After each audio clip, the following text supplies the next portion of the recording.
was correct. Now let's check out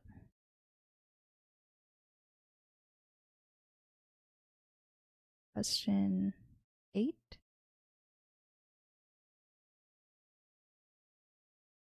Select the steps that are associated with energy entering the system.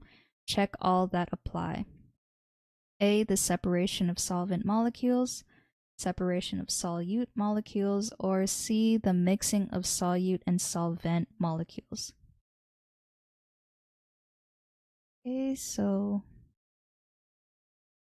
when you have energy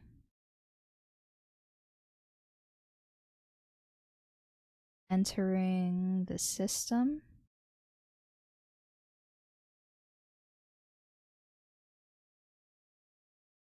this is also called endothermic reactions.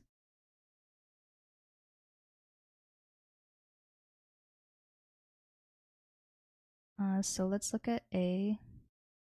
For the separation of solvent molecules,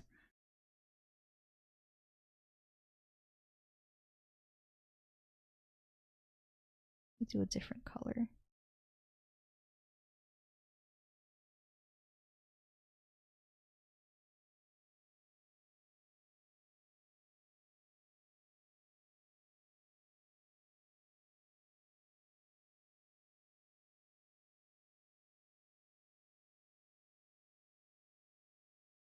So when you have the separation of solvent molecules, this is putting work into it. Like, this doesn't happen spontaneously. So this is an example of an endothermic reaction. So this one, I'm just gonna put like a green check mark beside it, since energy is entering the system. For B, the separation of solute molecules, we have the same thing going on. Energy is entering the system for this as well. So that is also endothermic. But when we have the mixing of solute and solvent molecules,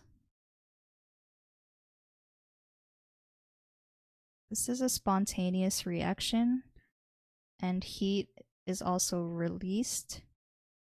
So therefore, this is an exothermic reaction. So energy doesn't enter the system. So the answer for 1 is just A and B. Okay, so let's look at the second part of this question.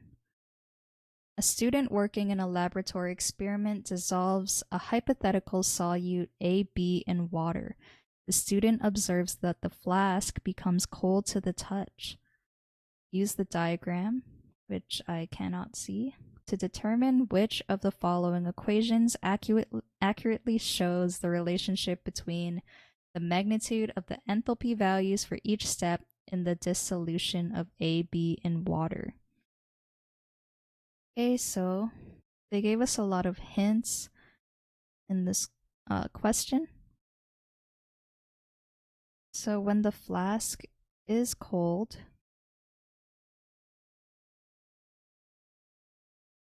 that means the delta H of the solution is endothermic.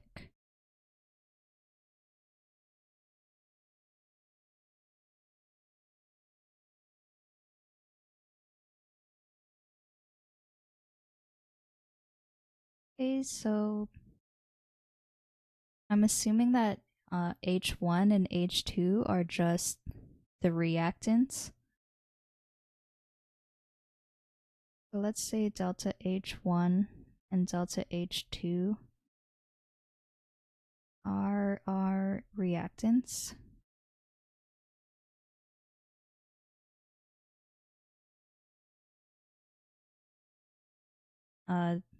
Probably just separate.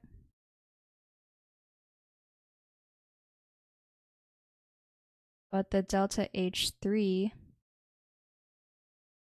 is probably the final product. I'm sure I'm missing something in that diagram, but just looking at our options, we want the delta H of solution to also be endothermic. So assuming that these two, the first two enthalpy values are endothermic, and then the last one is exothermic, then we want our answer to be the following, where delta H1 plus delta H2 is greater than delta H3.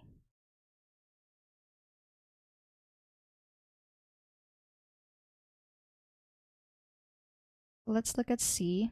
Select the delta H values associated with the dissolution of lithium chloride that are exothermic. Check all that apply. So the dissolution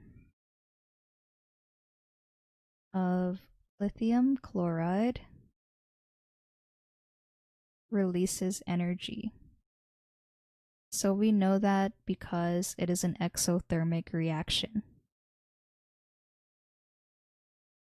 So therefore, it's exothermic.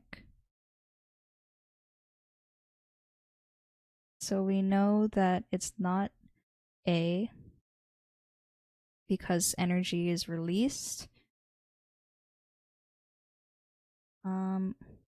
We know that the delta H of the solution will be less than 0, so it's going to be a negative value. And I think that is all. I'll just say delta H of solution value will decrease.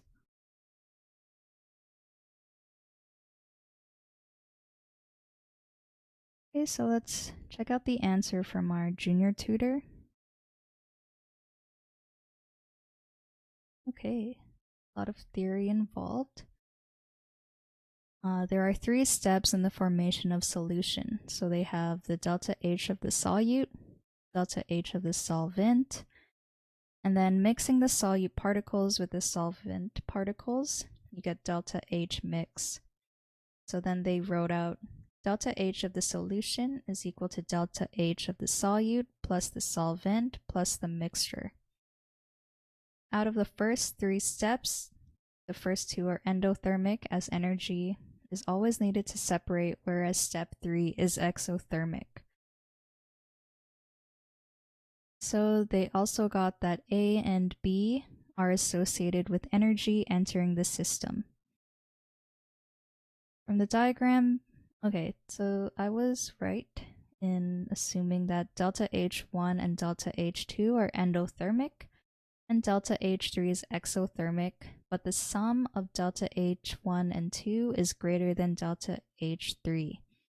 Hence, delta H of the solution is endothermic, and we feel cool on touching the flask containing the solution. Okay, so correct option is A, so that's what I got as well. Dissolution of lithium chloride releases energy. So it is an exothermic reaction, so in this case, delta H of the solution is less than 0. Hence, the energy is entering into the system. Correct option is A.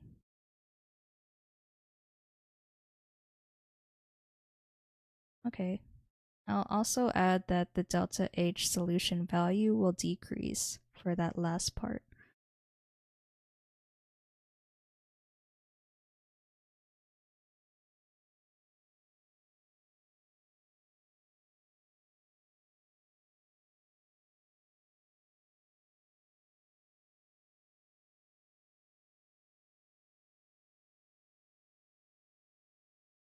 Since it's exothermic.